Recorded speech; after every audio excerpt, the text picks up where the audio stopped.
બનાસકાંઠામાં વિદ્યાર્થીઓના હિતમાં મોટો નિર્ણય લેવામાં આવ્યો। ચાલુ શાળા સમય દરમિયાન શિક્ષકોના મોબાઈલ વપરાશ પર પ્રતિબંધ મૂકવામાં આવ્યો છે। બનાસકાંઠા જિલ્લા પંચાયત પ્રમુખ વસંત પુરોહિતની અધ્યક્ષતામાં મળેલી શિક્ષણ વિભાગની ખાસ બેઠકમાં બાળકોના અભ્યાસ પર પૂરતું ધ્યાન આપી શકાય તે માટે આ કડક આદેશ જારી કરાયો છે। નવી સૂચના એવી છે કે શાળા શરૂ થતાની સાથે તમામ શિક્ષકોએ પોતાના મોબાઈલ ફોન ફરજિયાતપણે આચાર્ય પાસે જમા કરાવવાના રહેશે। આ ઉપરાંત શૈક્ષણિક કાર્ય પર વિપરીત અસર ન પડે તે હેતુથી વસ્તી ગણતરીની કામગીરી પણ હવે ચાલુ શાળાએ નહીં કરી શકાય। એટલું જ નહીં, શાળાઓમાં યોજાતા વય નિવૃત્તિ, વિદાય સમારંભ, સન્માન સમારંભ કે અન્ય કોઈ પણ પ્રકારના બિન શૈક્ષણિક કાર્યક્રમો આયોજિત કરવા પર પણ વહીવટીતંત્ર દ્વારા તાત્કાલિક અસરથી રોક લગાવી દેવામાં આવી છે।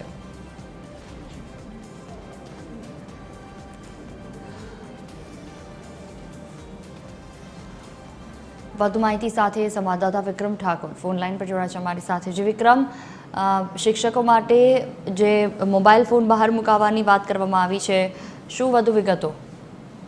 જી જોઈ ચોક્કસથી વાત કરવામાં તો બનાસકાંઠા જિલ્લામાં વિદ્યાર્થીઓને શૈક્ષણિક અને હિતને પ્રાધાન્ય આપતા શિક્ષણ વિભાગે એક મહત્વપૂર્ણ અને કડક નિર્ણય લીધો છે। જો કે જિલ્લા પંચાયત પ્રમુખ વસંતભાઈ પુરોહિતની અધ્યક્ષતામાં યોજાયેલી શિક્ષણ વિભાગની સમીક્ષા બેઠકમાં શાળાઓમાં શિક્ષણની ગુણવત્તા સુધારવા તેમજ વિદ્યાર્થીઓને વધુ સારો અભ્યાસ માહોલ મળી રહે તે માટે અનેક મહત્વના નિર્ણય લેવામાં આવ્યા છે। જો કે મળતી માહિતી મુજબ હવે સરકારી પ્રાથમિક શાળાઓમાં શિક્ષકોને મોબાઈલ ફોનનો ઉપયોગ પર નિયંત્રણ મૂકવામાં આવ્યું છે। શાળાના સમય દરમિયાન શિક્ષકો વ્યક્તિગત મોબાઈલ ઉપયોગ ન કરી શકે તે માટે શાળા શરૂ થતાં જ તમામ શિક્ષકોને પોતાનો મોબાઈલ ફોન શાળાના આચાર્યને જમા કરાવવાનો રહેશે તેમજ શાળા પૂર્ણ થયા બાદ જ મોબાઈલ પરત આપવામાં આવશે। આ નિર્ણયથી મુખ્ય હેતુ શિક્ષકોનું સંપૂર્ણ ધ્યાન વિદ્યાર્થીઓને અભ્યાસ અને વિદ્યાર્થી ઉપર રહેશે। જી બિલકુલ, તમામ જાણકારી બદલ આભાર।